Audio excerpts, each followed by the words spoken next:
Bitch is a Bad Word podcast is for informational purposes only and reflects the opinions of the host and guests. It contains explicit content and discusses sensitive topics such as domestic abuse, sexual assault, and violence, which may be distressing to some listeners.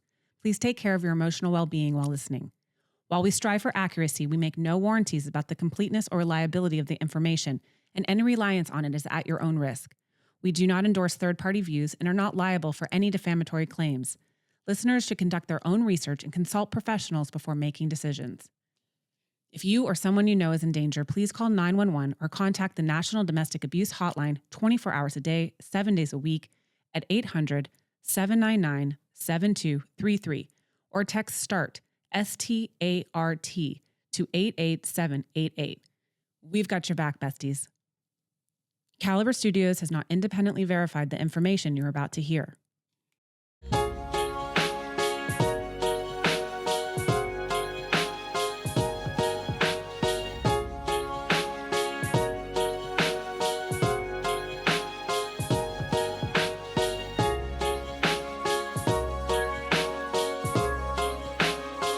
Welcome back, bestie gang, to this episode of Bitch is a Bad Word.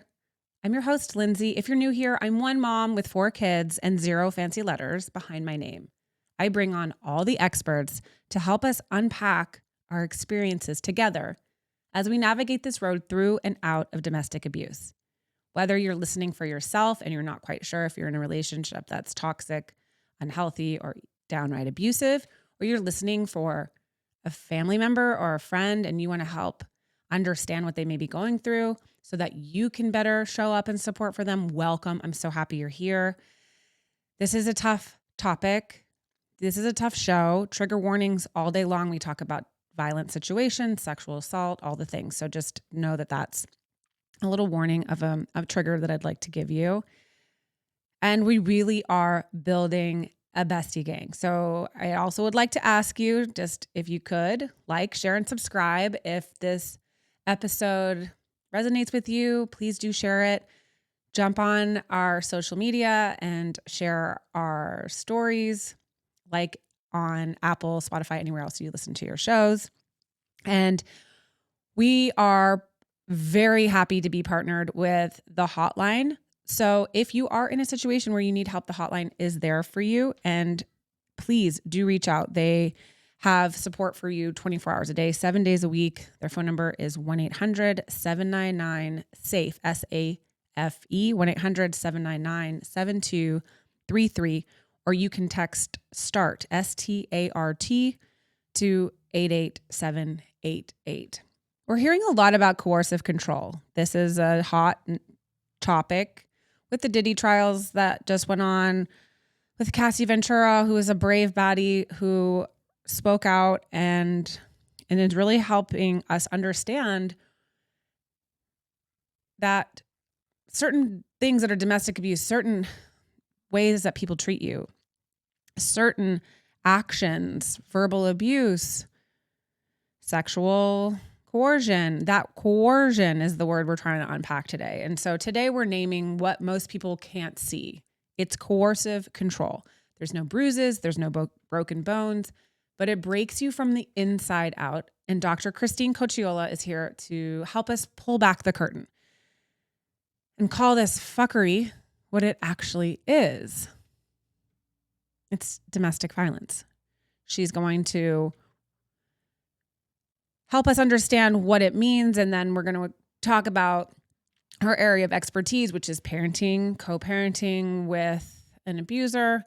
And she's going to fill your bestie toolkit with just so many amazing insights. So I'm very excited to get into this episode today. Also, guys, I keep forgetting. I need to remind you, we have an amazing community. We're building the biggest, baddest bestie gang on Patreon. Patreon.com/bitch is a bad word. We have a private Discord server where we vet every member. So you can go in there safely, find your bestie, build your community, rebuild, share your stories. I pop in there. I have a little segment called Tea with Lindsay, and I spill all my shit that I'm going through. And we've got merch announcements, merch drops. We are building that MILF Mafia as well. Mothers in Litigation Forever. Check it out. We'd love you to join.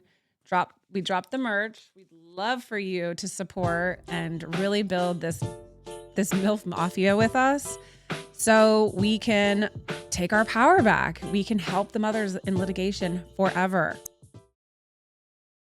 Hi, I'm Sarah Wayne Callies, and I played Dr. Sarah Tancredi on Prison Break. And I'm Paul Edelstein, and I played Agent Paul Kellerman on Prison Break. Please join us on our rewatch podcast, Prison Breaking, with Sarah and Paul. We're going to have all kinds of guests and never-before-told stories, so follow us on Apple Podcasts or Spotify or wherever you get your podcasts. And you can subscribe to our watch party on the link there. We can't wait to see you there. And follow us on Instagram at Prison Break Podcast.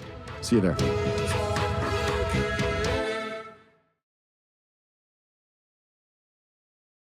Dr. Christine Cocchiola, welcome to Bitch is a Bad Word. Thank you so much for having me on and for sharing stories, these horrifying stories that we all need to know are occurring. So thank you for what you do.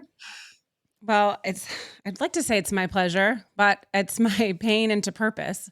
And I was just saying, I love listening to you because you have the softest, like the voice, you could just like listen to you talk an audiobook or something and you would just be so relaxed with it. I'm like, oh, no. This woman is fierce with the fierce. I do not want to be on the other side of your passion project. You are a force. Oh, well, thank you. Thank you.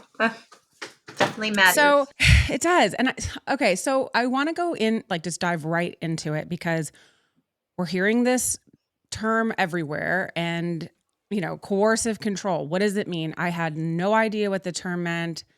I still kind of have a hard time reconciling I participated in something. So how was I truly being coerced into doing something? So the terminology, I love to do is I don't have the fancy letters behind my name. So I want to break it down to the lowest common denominator. What is coercive control? Yeah. And, I love that you just said I participated in it. So therefore, was it really coercion? Well, that's what abusers do is they literally take away our ability, our agency in life so that we are more readily coerced into doing things. And I would say, fancy letters or not after my name, I was so fortunate to be able to work alongside Dr. Evan Stark, who propelled the term coercive control. He wrote the book, How Men Entrap Women in Personal Life, Coercive Control in 2007.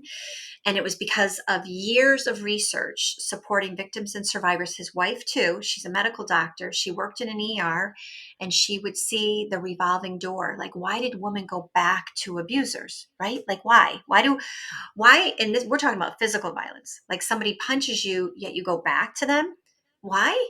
Because the fear of what might come next is so great that you do go back. This is why Cassie Ventura went back to, these abusive people have so much power over, and that's what coercive control is. It's an exertion of power and control over another. It doesn't show up with red flags. Now we're starting to understand that love bombing is a red flag, but it doesn't show up with a punch in the face. Most abuse doesn't show up that way. I always say that, of course, there's a small little pocket of people where there might be a domestic abuse situation. The woman has a black eye. He is extremely remorseful. He has poor coping skills, or vice versa. And the person gets help and they never do it again. This is very different. This is a slow eroding away of who you are, of what you see yourself as how you're perceived in the world, so that in that, I can get you to do more and more for me, whether it's, more taking care of the household, more accessing your money, having you work more. Financial abuse can go both ways. I worked 2.5 jobs. That's what abusers do, is they set you up in a way that you feel like if you don't do these things, you might actually have retaliation. And if you have children in a family, you might lose that. This person has more power. And, Biderman talks about this when he talked about, people in the military who were taken in as prisoners of war in 1957. He researched this. Robert Lifton did, who did coercive persuasion and cult research. And what we found is that you could take a grown man, a strong, by the way, strapping young man, and he could be a prisoner of war, and he could be worn down to acquiesce and align. That is coercion. And so what happens in these homes where a woman is actually safer in an alley than in her own home is that slowly over time, I'm going to take away your ability to really know what you should know. Your perspective is totally annihilated. And sometimes the safest thing to do is to align, is to send a text, I can't wait to see you later, even though you literally just got beat up. Or, I filed for a restraining order 3 times. The first 2 times I walked out of the courthouse. I said, I can't do it. Now I was working in the field since I've been doing this work for 37 years or more. I know what abuse is. I understand it all. And I had so much fear, right? So, in a nutshell, it's about one person or group of people exerting power and control over another, stripping away their autonomy over time. It is not usually fast and furious, it is slow over time, a slow eroding away of your autonomy. I think one of the number one red flags is when someone uses a vulnerability against you.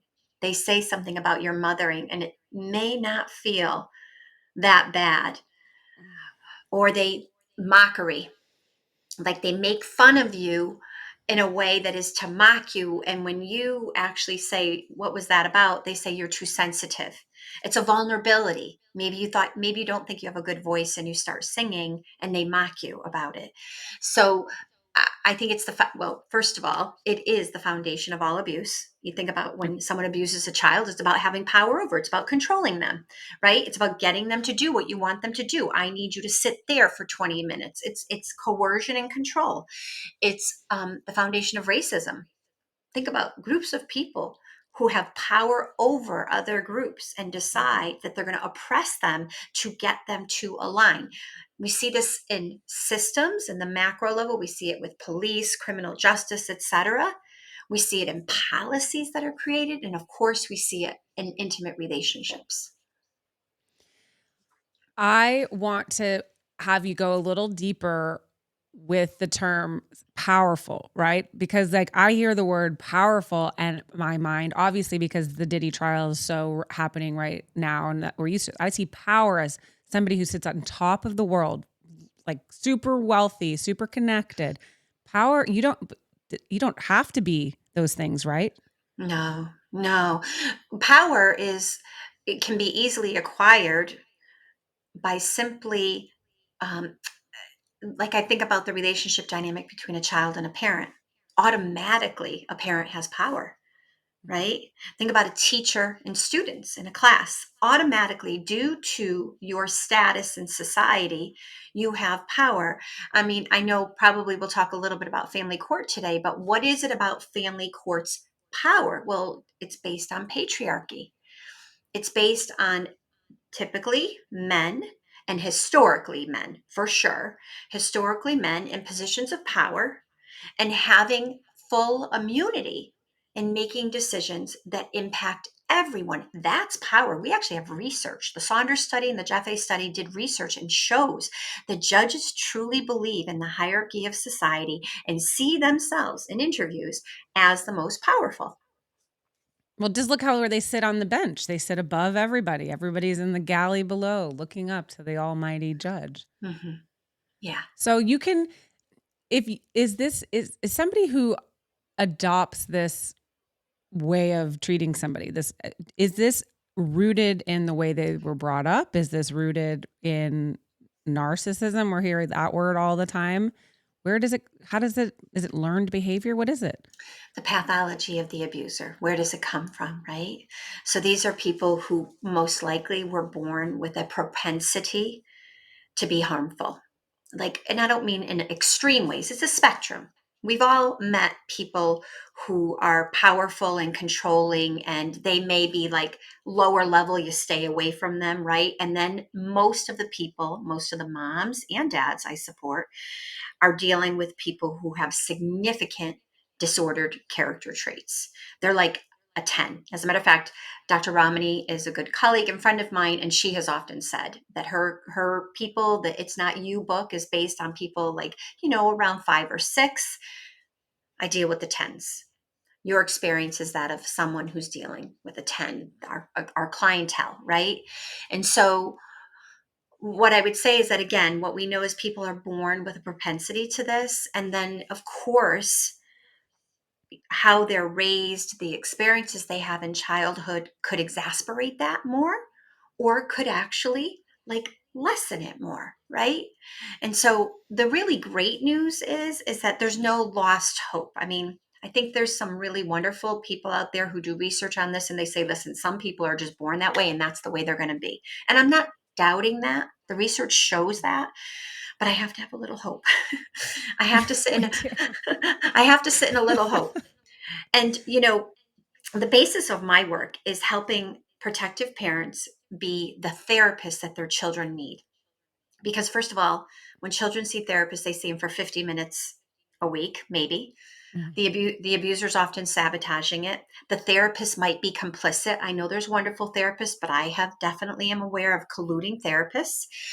And then the child might be taking the ride with the abuser on the way to therapy. And the thing they're made to do is talk horribly about actually the safe parent.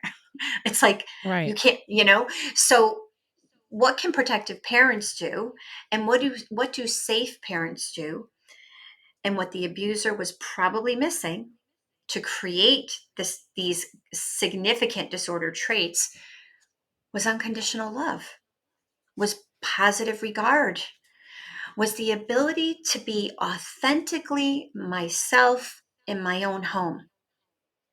And so if I grow up in that way, what I learn is that I'm not valuable. I'm not valuable. People don't value me. I'm not safe to be myself. I'm going to hide me. Oh, what's hiding? Hiding is shame. I'm going to hide me. And with time, if that is either how someone, has an experience when they're younger, but then they meet wonderful mentors in their life, they have great relationships, they're able to begin to expose themselves, then the trajectory is different. But if that never changes, and I learn over time, the more I hide myself, the safer I am, the greater the pathology. It almost becomes, I call it like, imagine somebody has like builds a concrete wall slowly over time. They're building bricks. And then as they develop, there's a teacher who shames them, or their grandparents tell them they're so misbehaved, they're bad kids, or they can't excel at a particular sport because an abusive father or mother won't let them play. Like, so now what I'm actually talking about is, do you see our children are growing up in these identical circumstances with an abuser, and the only saving grace they have is a safe, protective parent who allows them to authentically be themselves. Because that's how we prevent the trajectory of children either being in abusive relationships or being abusers. And it's not that black and white, but it's pretty damn close. That's a lot. Sorry. No, I mean, that's amazing. It's like, but we have a responsibility to our children to fix our shit. Like, if, we can't be parenting the way that it archaically, where it's like, you do what I say or else. Mhm.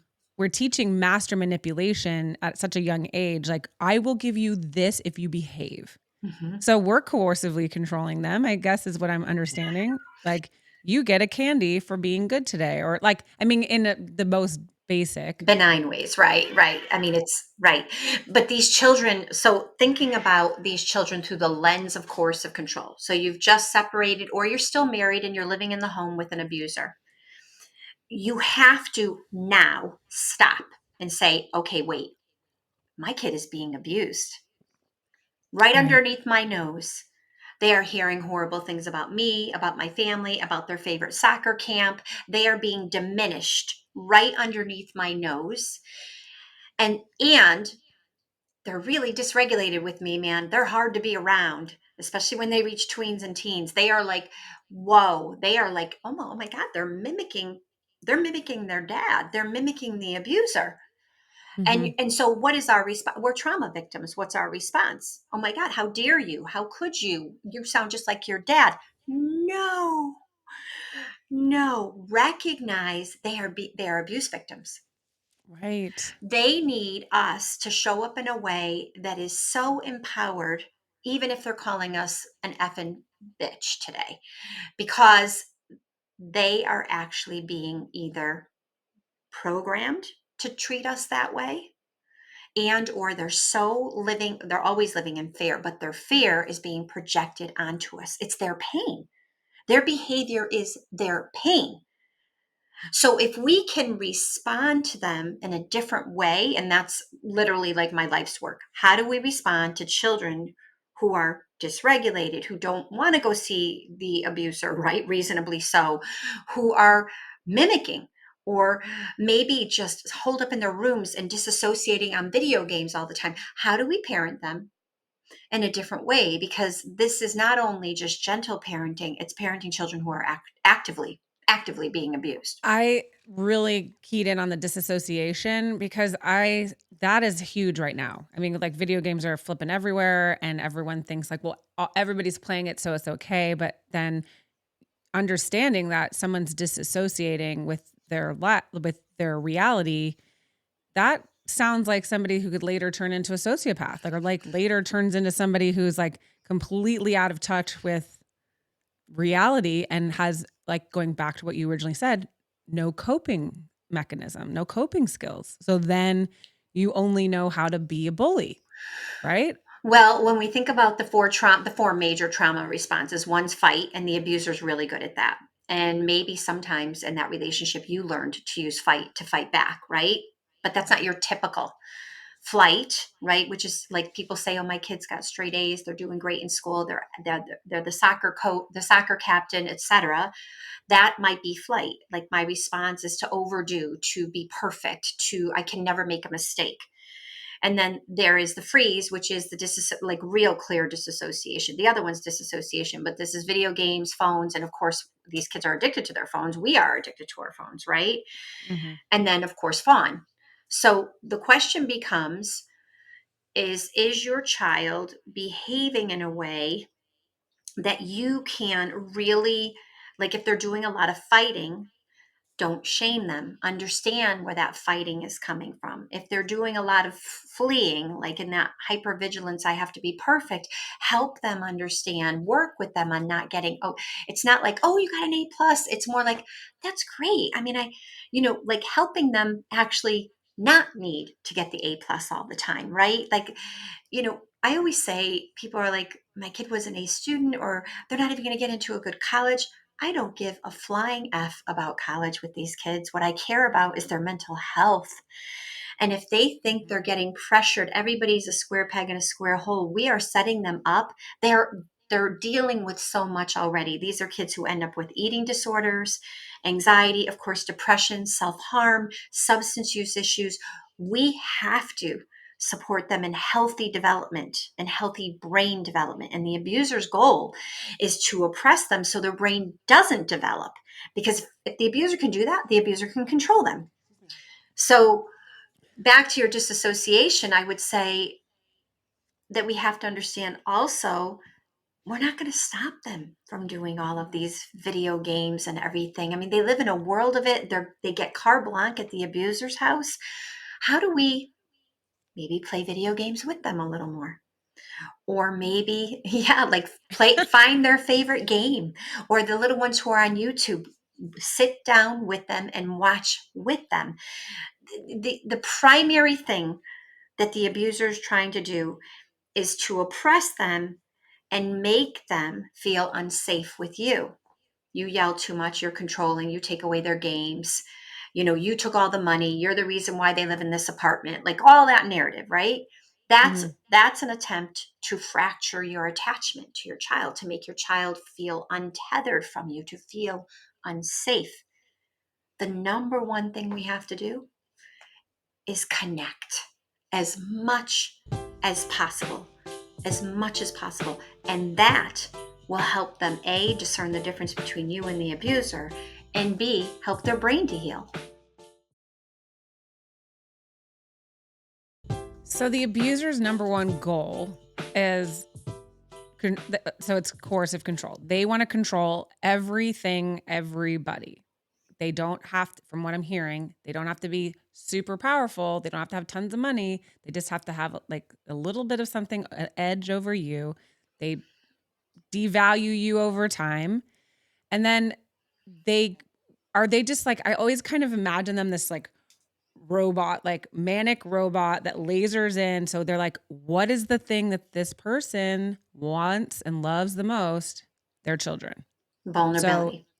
is that what it is? They're like, you're attacking. I've it's happened to me. Like you're the best mother in the world to, I'm like, I've been valued and devalued in that conversation about motherhood so many times. And then it goes down to like, oh, your mother, blah, blah, blah. They just, wherever they can, I almost feel like they're just like throwing shit at the wall to see what sticks and what like affects you. But as a parent and a protective parent and a mother whose entire purpose is to like foster and love on your kids, are they attacking the kid to get to you?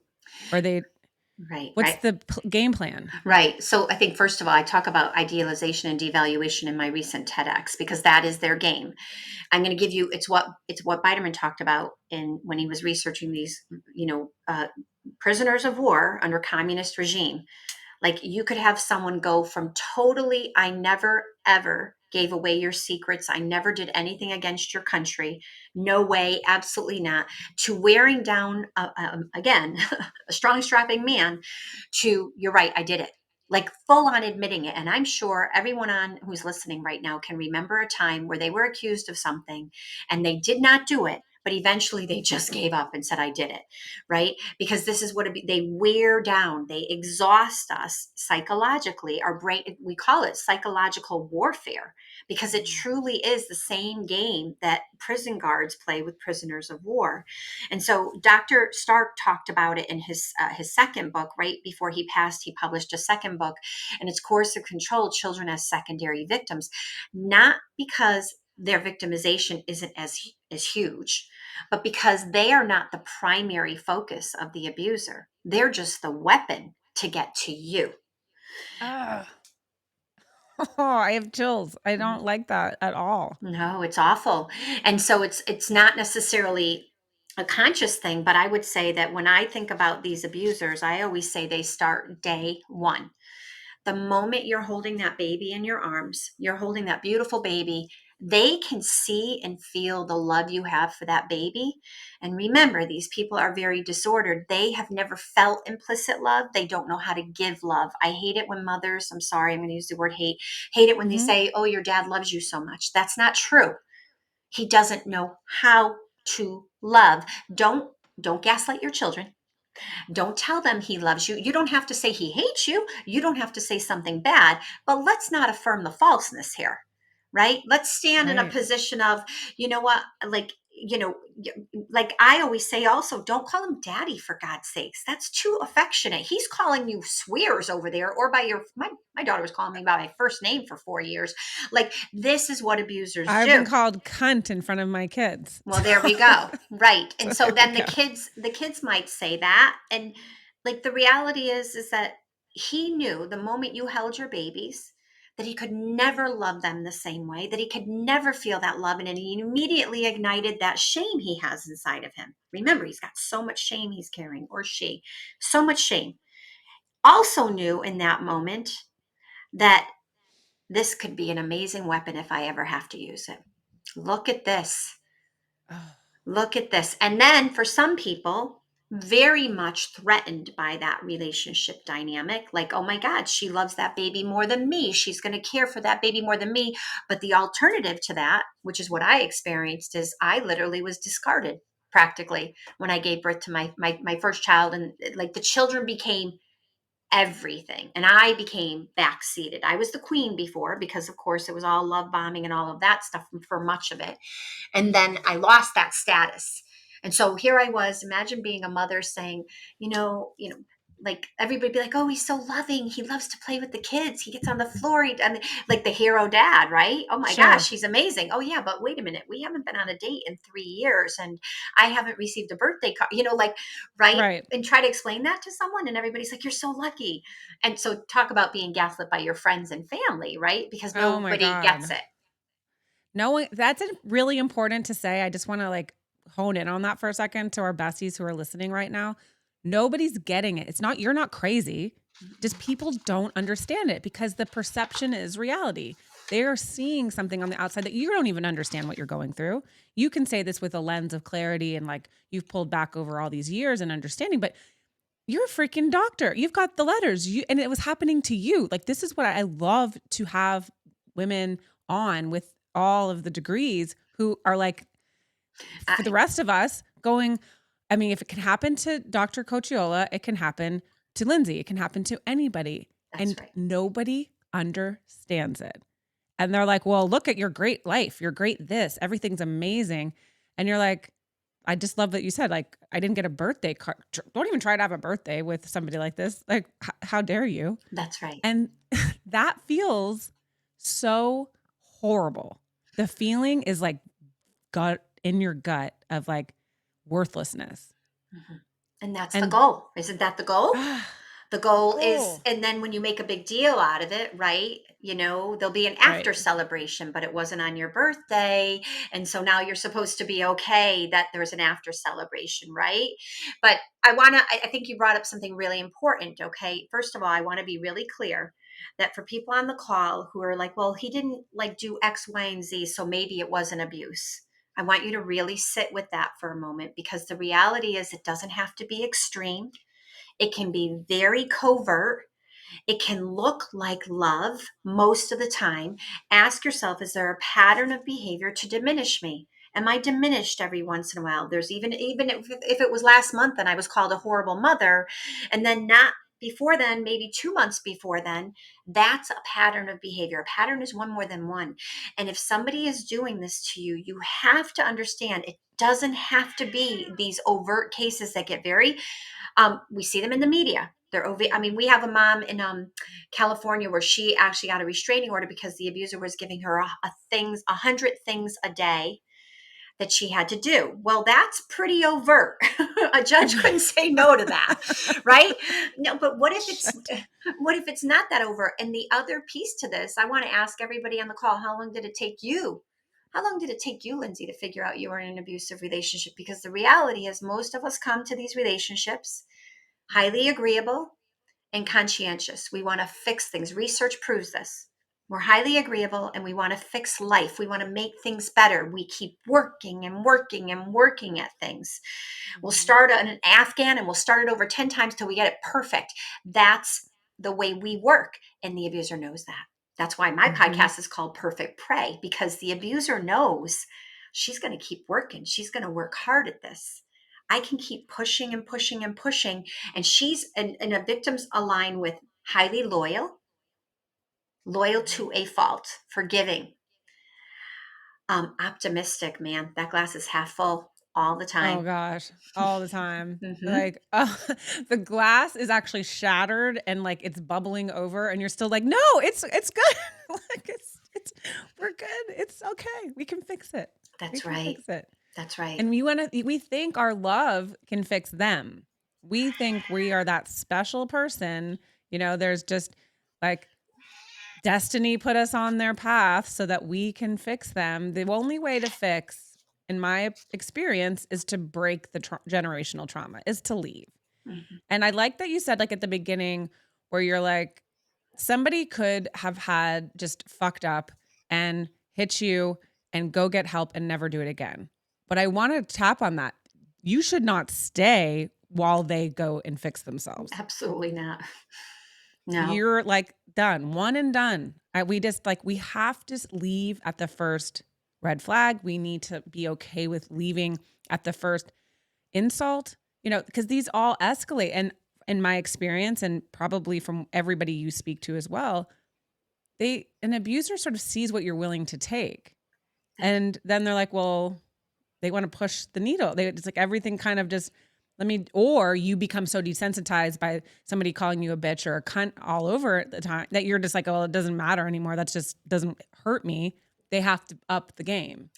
True. And then what we know about trauma bonding, right, is that we actually know scientifically that our brain is having a neurological response to the intermittent reinforcement, the breadcrumbs that the prisoners got. Like they might have gotten a piece of bread or a blanket while they're laying on a concrete floor, and all of a sudden they're aligning with the abuser because these prison guards, because that actually it's starting to feel a little safer.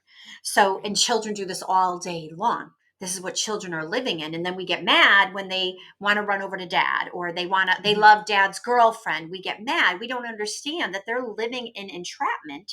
And that's the safest thing to do. Oftentimes I often give the idea or the image of, you have a box around you when you meet someone, right? And then slowly over time, they take a step into the box, right? They love bomb you, they future fake you, they keep getting closer and closer and closer. What's happening is they're taking that box and they're just tightening it around you every time. And eventually, the box is like this: you're small, Mm-hmm. you can't stretch out anymore. Right. So the things you may have been able to do in the beginning of the relationship, but he was so nice. He was so wonderful. He was so supportive of my job. All of a sudden, he has taken that box and he has just tightened it around the two of you. And that is Mm-hmm. how we lose ourselves. The agency is gone. We have no more ability to have a voice. It's gone. Then add in that they're doing it in front of our children. Oh, your mom, she's always late, or, well, she's always working, and then they might even say it in a nice way, like, honey, your mom's working. She's a little busy right now. Now, to a child, that may not sound mean. To you, it may not sound mean, but what is that? Who is that diminishing, really? It's diminishing her Yes. role. The diminishing is huge because it's like it's a game you can't learn, right? Because they're constantly changing the rules. So what they valued in you at one point, they now devalue. You were beautiful, now you're ugly. You were, smart, now you're stupid. So like you can't keep up with that. You don't know what's next. And that is like probably what I would imagine starts you developing into that like codependency within your relationship, but then the walking on eggshells. Like I'd rather say nothing than the wrong thing. Right. So I'm just going to shut up. And I'm like, you want me to jump? Okay. How high? Oh, that wasn't high enough. That was too low. Like they're constantly moving the goalpost. And that's chaos. Mm-hmm. And they're doing it for the kids too. That's the most important thing. Like, I just think we often lose sight that we are adult victims. When we met our perpetrators, we may not have been 100% healthy. Maybe we were, but the reality is that we had virtually fully developed brains, right? And we may have come from horrible circumstances, but our children, their brains are still growing, and those brains are being squished. It's like I call it broken brain. Like their brains Mm. are broken. If they came home from anybody's house or from a soccer game and they had a broken arm, how would you treat them? You'd be treating them differently because they have a broken arm. You'd be helping them out. You'd be a little bit more caring and maybe a little more tolerant. Your expectations wouldn't be as high, right? Because that's what's happened to them. Imagine that every time I go to that abuser's house, my brain is getting broken. And now I'm coming home to you, and you still have the same expectations for me that you did before I left. No, I just spent a weekend with someone who maybe over entitled me, let me do whatever I wanted, or compared me to a sibling and told me that my sibling is better at this than me, or my sibling thinks they're better than me at this. Triangulation going on, or, well, your mother, she did cheat on me. Like, what are the things these poor babies, I don't care if they're Mm. 15, are hearing at that abuser's house about? Everything in their world is shattered. And then they come home and we have the same expectations for them. Nope, those expectations have to change. It's so important that you said broken brain, right? Because I have a visual, right? I can't look inside your brain, so I can't tell it's broken. Mhm. Just like someone can't look inside your soul and your heart and know that you're broken and you're hurting. That Like, just because there's no bruises, just because there's no black eyes, just because you can't see it doesn't mean it's not happening. Another analogy that a lot of people use is death by 1,000 paper cuts, Mm-hmm. because Yes. it's like, it's like it's just a paper cut. That's all it is. No, no, no, no. When you live with these abusers, you have 1,000 paper cuts. And what would that look Yeah. like if you actually could see all those paper cuts? And that's what our children are experiencing. Oh my gosh. So it's like, okay, I really want to understand this because we have a responsibility as a person who has left an abusive relationship. We have to understand we have a responsibility for our kids to be, when we say protective parent, but we also have to be spending that time that they're at the other house, really working on ourselves so that we can receive them in the way that they need it. And it may not be what we think it was. It's not the same way it was when we were together in the same house. Well, right. And the abuser may have been doing it while you were in the house, right? But Right. now they have more ability to do it, right? And so we always tell victims to leave, but the reality is sometimes what we know about coercive control is that it intensifies post separation. It always intensifies. And so that's, like, I mean, and going back to the pathology, there's new research out that is talking about the dark tetrad. So these people are not just narcissists, right? Not just grandiose or self-absorbed or lower level empathy. They have empathy. They have something called cognitive empathy, where they can actually intellectualize empathy. They know how to behave in certain circumstances. They don't have affective empathy, which is the ability to literally put myself in your shoes. That's like gone. They're Machiavellianism. Machiavellianism means I'm highly manipulative. I can manipulate systems all day. I can run circles around family court. And if you, as a victim survivor, are in this process, if you don't take that 10,000-foot view right away and recognize the pathology of this person and radically accept that they are harmful and they are going to do whatever they can to retaliate, if you don't do that, you're setting yourself up for unfortunate. It's already a horrific circumstance, even if you do that. But the chances of you being behind the 8 ball are much greater, because it's hard for us, as again, going back to our character traits, to conceptualize someone could be that evil. Right. And Right. what we know is that then the psychopathy is the third part of the dark tetrad, which is willing to break the law. And these people are breaking the law all day long. Everybody who's in these relationships, please know you have hidden cameras in your house. He's watching you. Please know that. I mean, I just got chills. Oh my God. Cause it just I literally forever, I thought, of course we need them inside the house because no, like it didn't make, any sense. In my situation, I didn't know there was one in particular. And then I was sitting in the kitchen and all of a sudden the voice activated came on and I could hear the other person talking. And I was like, what the actual fuck is happening right now? And at that moment, I was like, it didn't track. It felt wrong. It felt off. It felt like a violation for just a nanosecond, though. Because then immediately I started justifying it. exactly. Well, I guess I'm not, what do I have to worry about? I'm not doing anything wrong. Because again, I'm being loyal to this relationship to a fault. I guess it's okay. I was just speaking to somebody whose ex put a camera in their house, cameras in their house, and they weren't even married. And it was like a boyfriend situation.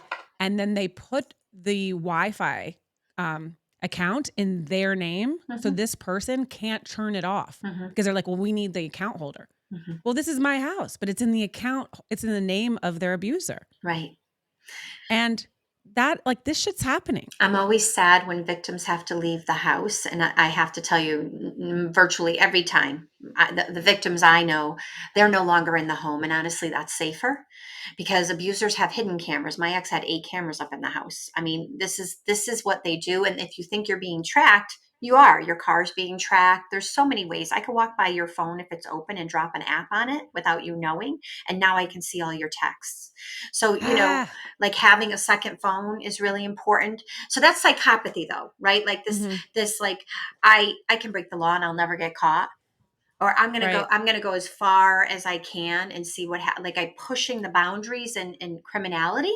And Mhm. frankly, every single one of my clients, their abuser has broken the law. It's stalking is illegal in all 50 states, except for, of course, it's perceived differently when it's someone you're in an intimate relationship with. The cops don't think about it the same way.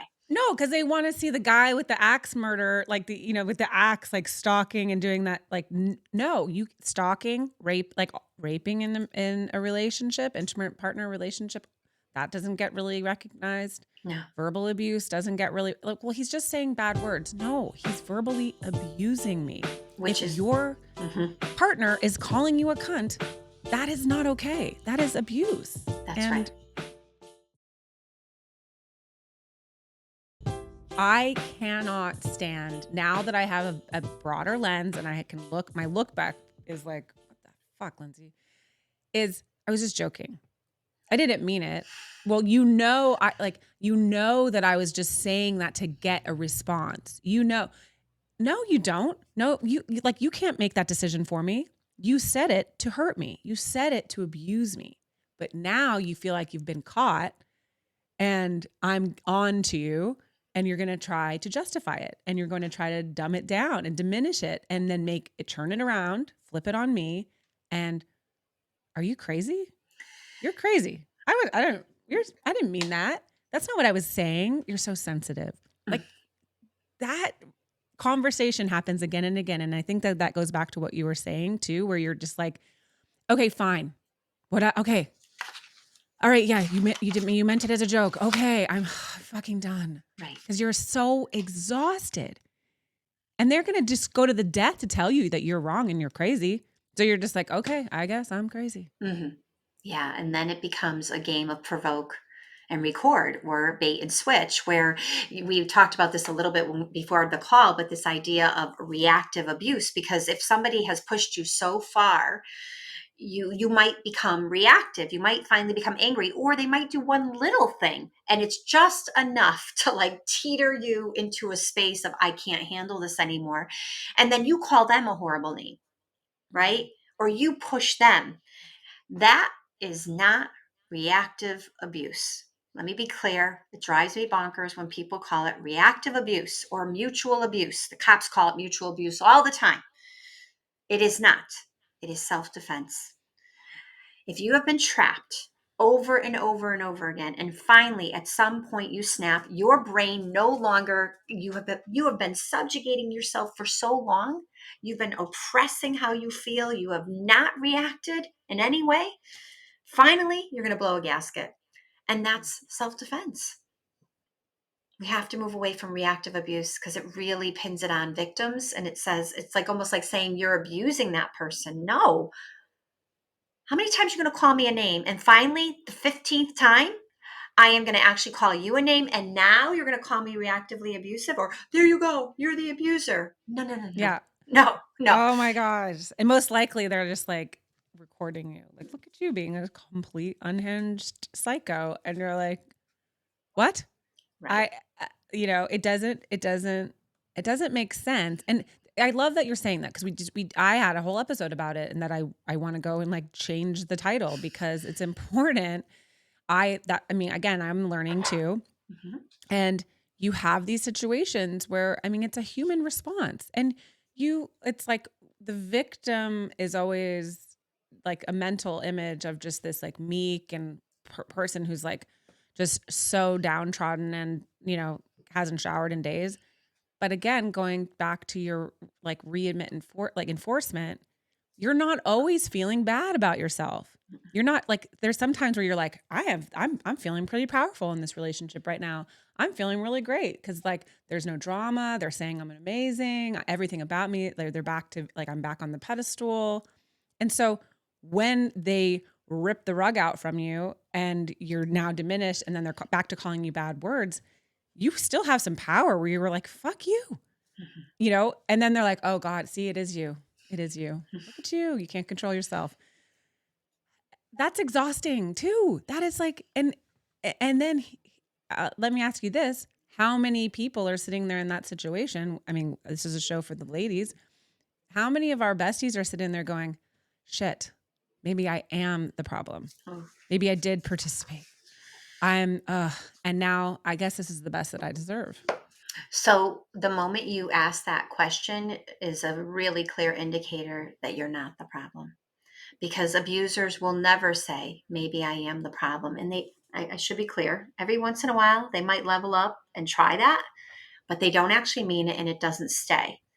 They don't change their behavior. Abusers are not capable of altering their behaviors. And so part of the trauma bonding is this, again, neurological response in your brain where oxytocin, the cuddle hormone, and other hormones fortify the bond with someone. And what you need to fortify that bond is some bad and some good. That's what you need. The brain actually responds to that. So when you ask yourself, what I would like people to do is when they say, maybe it's me, I'd like you to take out a piece of paper, and it's really important you use like your actual writing hand, like you're writing. I'd like you to take out a piece of paper. I call it the re-traumatization list, because you have to literally think of all the evil, horrible things this person has done to you, and you need to write them down. And then you need to look at that list. Every time you're being drawn back in, he calls you up. He says, I'm going to therapy. We're going to get better. Come back home, whatever it is. Every time that happens, look at the list and let your body feel in that moment what it felt when that happened. Do not stop your body from having that response, because the pain of that response is what's going to keep you out of the trauma bond. If you don't allow yourself to feel that pain and discomfort, you're going to get back into the trauma bond. And that's why I call it re-traumatization, because you are re-traumatizing yourself, but you're in control. No one else is doing it to you. You're in control. 3 or 4 years after I left, I was still listening to audio. Every once in a while, I was like, what happened that time? I knew I wasn't the abuser, but there was still this, was he that bad? We do that to ourselves too. Oh my gosh. We can it wasn't really that bad. And then I'll share stories and I look around the room and people's jaws are just down to the floor. And I'm like, oh, that wasn't normal. And they're like, no, that's really fucked up. So fucked up. Because you can't imagine. Do we do that because we can't imagine we allowed ourselves, once we leave, that we were that way? Do we feel like fucking idiots that we allowed this to happen? Again, going back to what you're saying, we're so optimistic. We just want it to be good. And you're sharing kids with this person. So are we also sort of trying to make self-soothe ourselves that perhaps it's not so bad anymore that we've left and these kids are safe? Yeah, I think it's probably a variety of everything you just said. And then let's just add in, there's a lot of shame around this. That's why you doing this podcast and talking, we need to elevate this conversation. Part of the reason why, as I said, I've been doing this since I was 19. I worked in child welfare. I'm a college educator. I'm social work. Every semester I teach about the power and control wheel. Yet I didn't know what was happening to me because I was looking through the violent incident model. And that doesn't mean that violence can't happen in these situations. It often does. But what it does mean is that it's all of the coercion and control leading up to the violence that we miss. And the point is I could sit here and be like, I'm so ashamed. How did it happen to me? Or I'm going to be like, no, fuck that. I'm going to start talking about this. I'm going to make sure everyone in the world understands that it's not you, that this is abusers prey upon people that are just simply wanting to be decent human beings. We're not perfect, believe me, right? We're not perfect, Yeah. but No. we don't have malicious intent. Abusers strive, that is going to help their ego. Remember, their ego is so compromised, they're filled with shame and regret, not that they feel sorry, but regret about who they are. They're filled with shame. They need someone to add to them. Ooh, come in and add to me. And the children do that perfectly. Oh my God, we call it the oxygen for the abuser, right? The children are just, that's why some of these abusers, they love having kids, because the kids add, they're showpieces. They don't They're really. showpieces. And I want to ask you a question. They are showpieces until they develop? Is there a pattern where they hit a certain age and then that pathological person, the abuser, is done with them because they're oh, they have a different opinion, or do they abandon their kids at some point, mentally or otherwise? because that child is no longer malleable? I think it depends on the abuser. So some abusers, when the children are very little, want nothing to do with the kids because there's so much work, right? Then they Okay. start sports, and the abuser's like, oh, great, they're doing my sport. Or they'll get the kid to quit the sport they love and make the child do the sport the abuser loves, right? So then it's Okay. like this showmanship.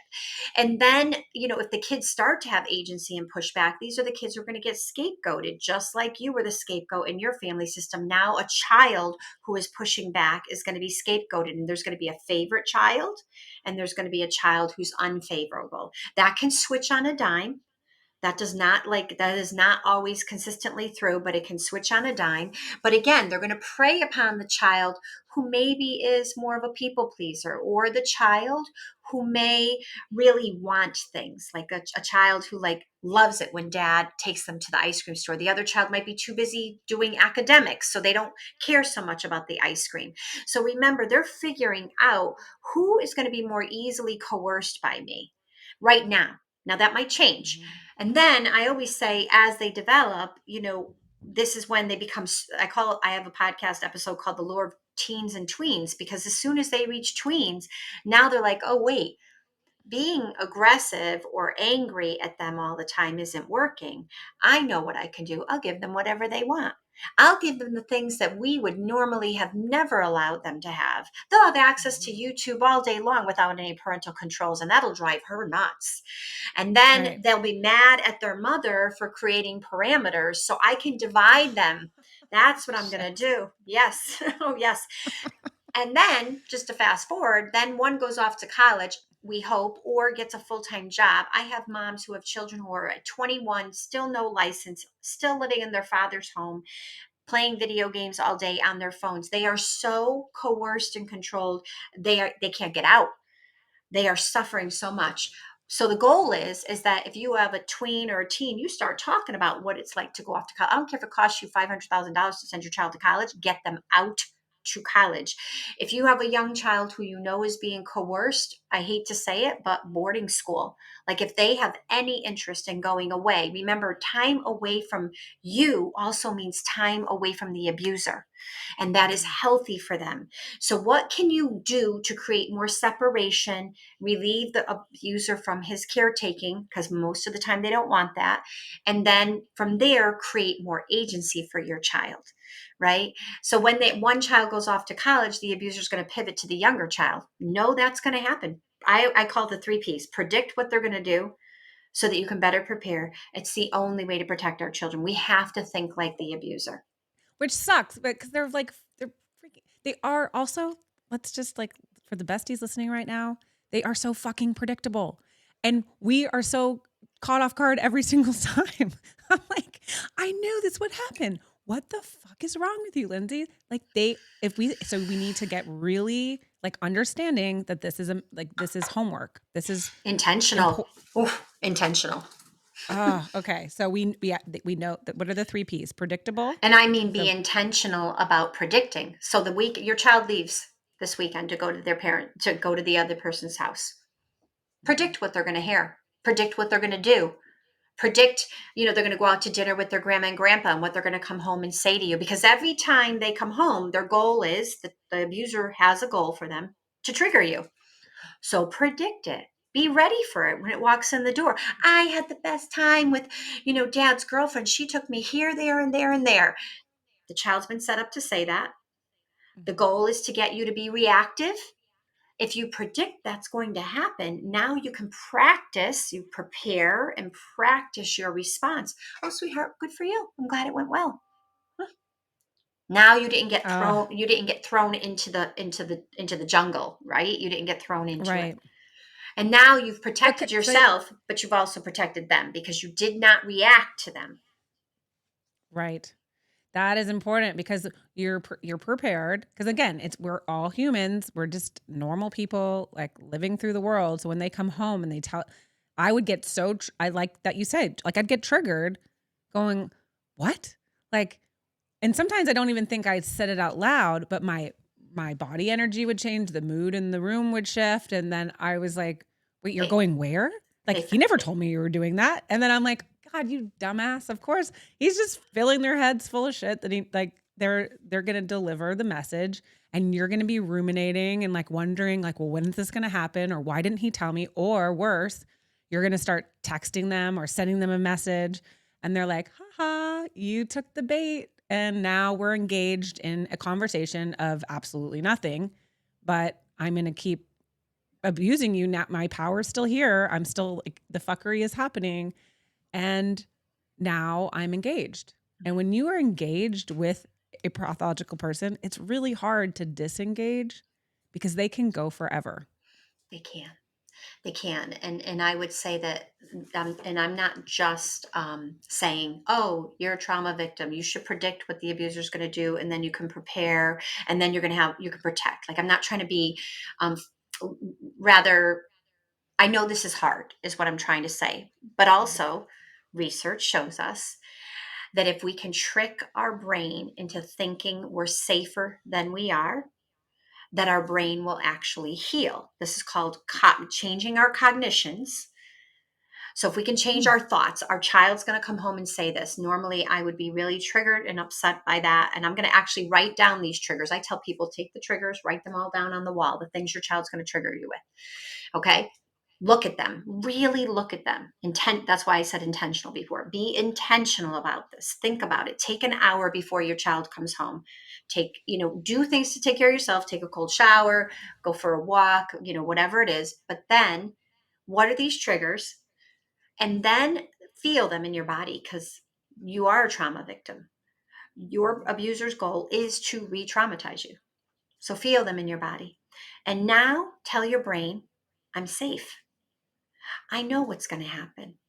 I actually have control over this situation. My child's going to tell me they love me more, or they're going to call me Christine and tell me that they call their other person mom, whatever it is, whatever's going to happen. My child's going to tell me I took all the family money, or you're a sociopathic bitch. Okay. I'm ready for it. I'm not a sociopathic bitch. That didn't happen. And my child is actually being used as a weapon against me. How can I help my child heal while I heal? Oh, I know. I'm going to convince myself I'm safe. And when I convince myself I'm safe and they come home totally dysregulated and they feel safety here, they actually feel it. Like, they feel it. Wait, mom's not reacting? Mom's not like yelling at me. Mom's not angry, or not saying, like you said before, not a word, but you could feel it. I don't feel anything here. Mom, actually, her brain is healing. And child, actually, the brain is healing. It's like remarkable. The science proves it.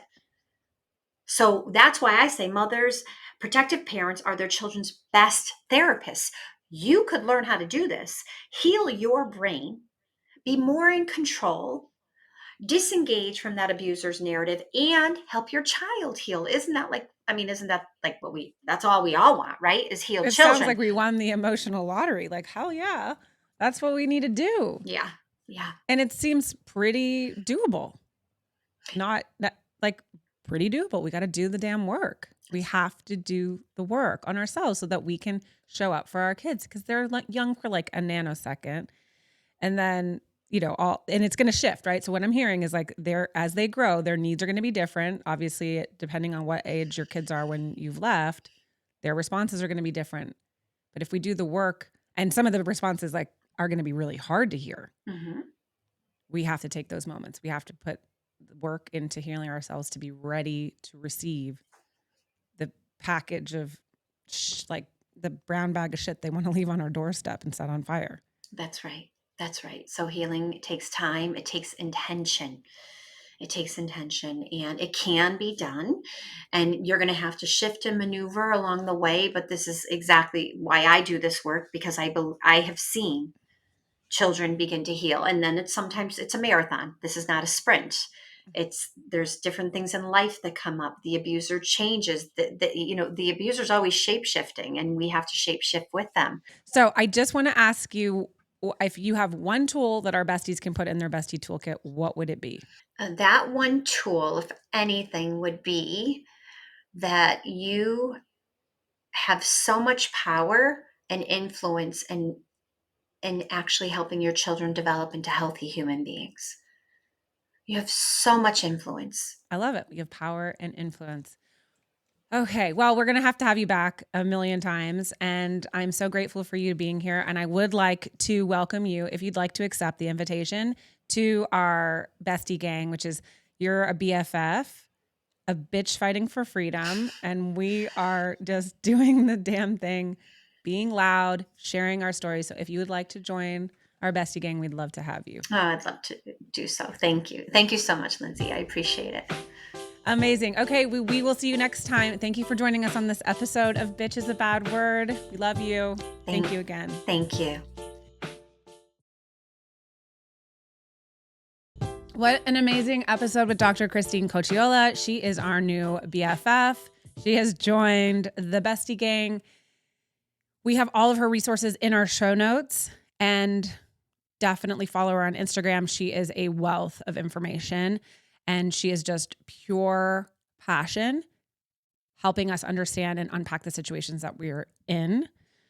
If you liked this episode, please do pop on, give us a review, give us a like, help us, help us share the journey.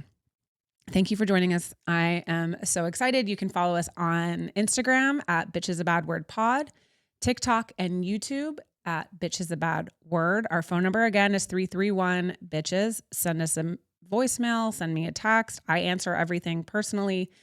Drop us a DM. Reach out however you want to reach out.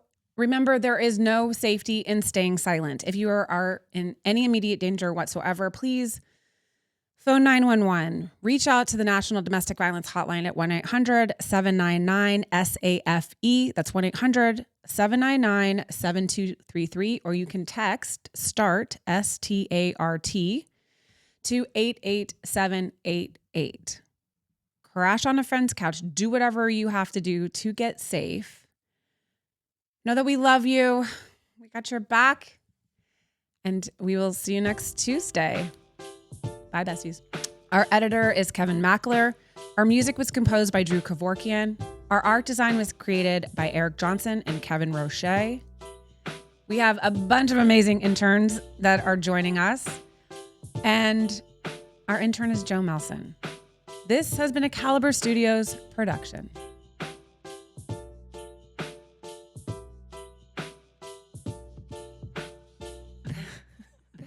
Bitches being bad.